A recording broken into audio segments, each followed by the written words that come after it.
real question is, who are we selling this to? Same people we've been selling it to for the last 2 years, and whoever else will buy it. But John, if you do this, you will kill the market for years. It's over. And you're selling something that you know has no value. We are selling to willing buyers at the current fair market price. You will never sell anything to any of those people ever again. I understand. Do you? Do you? This is it. I'm telling you, this is it.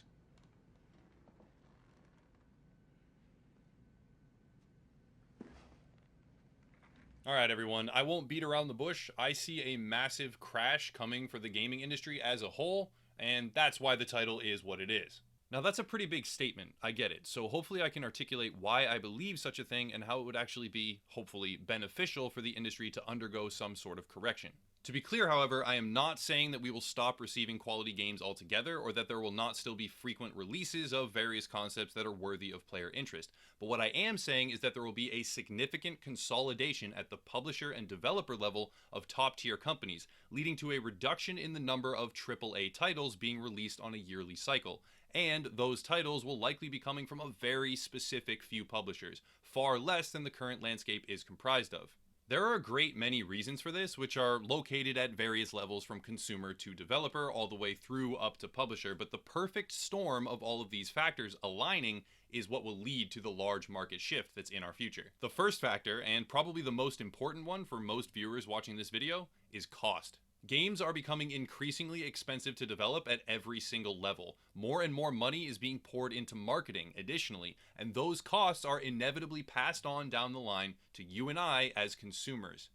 At this moment, it's important to consider inflation, since the obvious response by certain contrarians or trolls will be, "You idiot, inflation means games are more expensive, so we should be okay with paying more money for them. They could cost as much as $120, we're lucky they are 60 or 80 or whatever."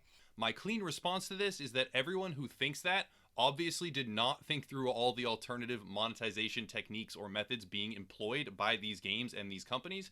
They did not do the proper math to understand the amount that inflation would actually constitute and affect a price tag, or they didn't consider the fact that the consumer base for video games has been growing at a considerable rate for many, many years. All in all, don't make that argument because it's really ignorant. Let's consider Destiny 2 for just a moment, and obviously not all games are going to be this extreme, but it helps illustrate the point pretty well. The base game, $60. First DLC, additional $20. Next DLC, $20 more. The Forsaken DLC, which comes in year 2, heralded as apparently the Taken King equivalent for Destiny 2 that was in Destiny 1, that's 40 more smackers. All of that on top of an Eververse system in its entirety that is heavily prioritizing engram microtransactions and was built with the intention of squeezing additional funds out of dedicated gamers and guardians and fans. All in all, a true Destiny fan and an avid player will pay upwards of $140 minimum for the full game experience in increments over the course of a couple years. Best case scenario, that's the absolute best case scenario. That does not seem all that bad at first glance, you know, when you're really just on first impression taking it in, or actually maybe it does to some people. And to those who are already unhappy with that price tag, I really have to say you're like the canary in the coal mine. It's only going to get worse for you. You're one of the first few people to wake up and understand what's happening if you're already super displeased with what Destiny is doing, because it's not going to change. It will only get worse. You have a long road ahead. So at first glance, to some people, it may not seem that bad, but then you have to consider the amount of content that was and is available. With Destiny 1, Bungie spent years building up to a vast world with a large spread of content and honestly what felt like fairly well-defined player satisfaction levels, despite previous gripes and problems. Destiny 2, however, took a hatchet to all of that progress, stripped it down to a tiny, bare-bones sandbox, and tagged it, as well as subsequent expansions, with similar price tags, making Guardians repurchase features which had already existed in the original Destiny game. Essentially, you were rebuying chunks of content that you had already purchased a few years ago, while they undoubtedly work right now on the third iteration of the game, where you will probably get to rebuy features that you are playing right now 6 months after it launches. It's pretty low-hanging fruit right now to pick on Bungie. I know that, I understand it, but it hopefully illustrates the point that consumer costs and price tags are rising rapidly, not just for the base game purchase, but for the whole journey that extended plan games are taking. And just think about Anthem, which recently declared that it will have a similar 10-year plan to what Bungie and Destiny had in the beginning. The next thing to focus on is microtransactions, though this problem may be fading pretty fast in the near future, I hope, so I won't harp on it too much. We have recently seen a tremendous amount of backlash towards this concept overall, especially the practice of RNG gambling crates employed by titles like Star Wars Battlefront 2 from EA, but the most disturbing revelation comes in an unexpected way, at least for me. This is not exactly breaking news, but late last year, EA told investors explicitly that turning off microtransactions in Battlefront 2 would not affect their earnings. However, the original justification for the microtransactions was to pay for DLC, because without that cash flow, their earnings would not have been high enough and free DLC would not have been possible. To me, this undeniably proves that they are just simply greedy, and that they have bloated their production practices to a position where they can only further improve their bottom line by fundamentally antagonizing and harming their player base with practices that aren't even thinly veiled anymore. They are just blatant, disgusting greed. They either lied when they claimed that the microtransactions were necessary in the first place, or they lied to their investors by claiming that they would not affect their bottom line. And I'm inclined to believe that they lied to the gamers, not the investors, because money is one of the few things that can even hold these companies responsible anymore. They pucker up to their investors, they don't do the same to their consumer base. Them, they squeeze until something breaks, only loosening up that tight grip to squeeze even harder momentarily. Now let's take a look at this image here, which hit the scene a bit before E3 2018, which I actually just got back from. The image is of a spread of titles that Walmart released accidentally and claimed was only speculative. However, some of these titles were proven right during the convention, and despite how speculative the nature of the incident was, we can clearly see an $80 base game tag associated. So Walmart is speculating the jump from $60 to $80 in the very near future. They are not alone in that regard either. When you take a step back and look at all of these practices, and believe me, this is a significantly trimmed down version from my original script. There are so many more examples and methods of monetization that they are pursuing with increasingly detrimental effects on their bottom line gaming consumers, which is all of us.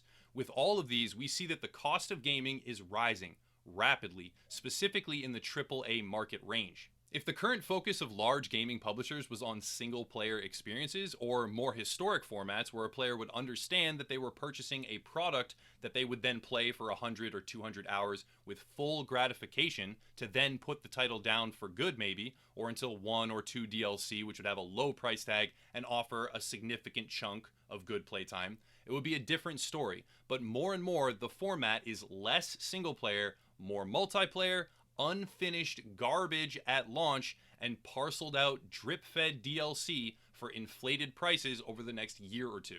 Now, on the flip side of the coin, there will be companies who break this mold, and a pretty positive sign that I personally got to get close to at E3, and I do have a history since the inception of this channel with the game and company, is Division 2.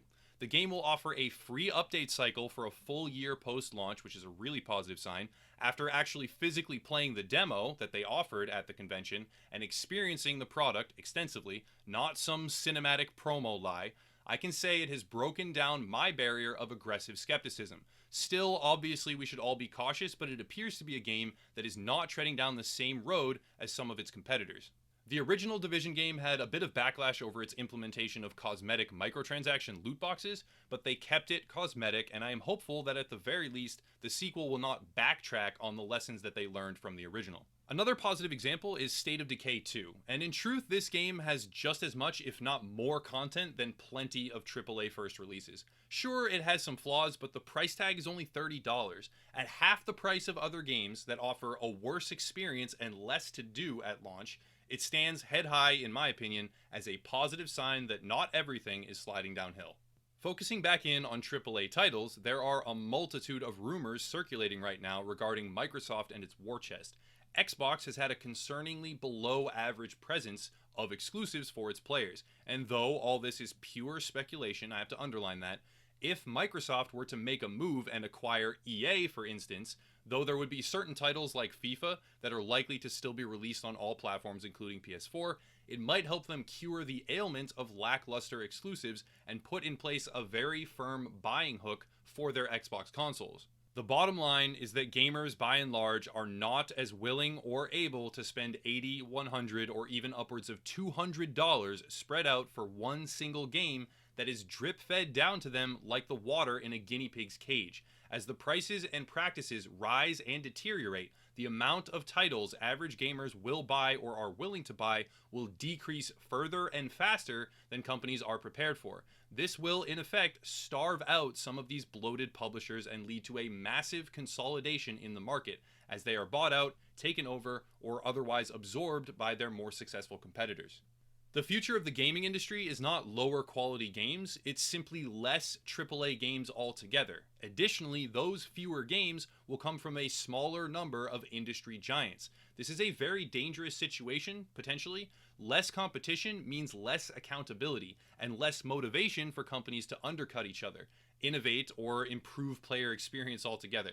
An industry correction of this nature would strip away some of the only fundamental benefits to capitalism on the consumer end, leaving us at the mercy of, and I kind of love saying this because I'm still feeling the effects of Cyberpunk 2077 and the press event at E3, it leaves us at the mercy of essentially mega corporations. I won't devolve to a dystopian future rant right now, even though I'd love to, but prices in the gaming world are increasing far faster than standard inflation accounts for. Other circumstances like team size and resource allocation may come into play, sure, but when companies are beholden to their investors and the bottom line is expected to increase year over year at progressively larger rates in the name of profit, eventually the methods necessary to harvest said profits become so detrimental to the consumers being harvested that the system undergoes a massive correction. That's going to wrap it up for today. Hopefully everyone enjoyed the video, and let me know your thoughts in the comments down below. Hopefully we can have a great discussion. If you want to get more involved with Upper Echelon, there are links in the description, Facebook group, website forums, etc., etc.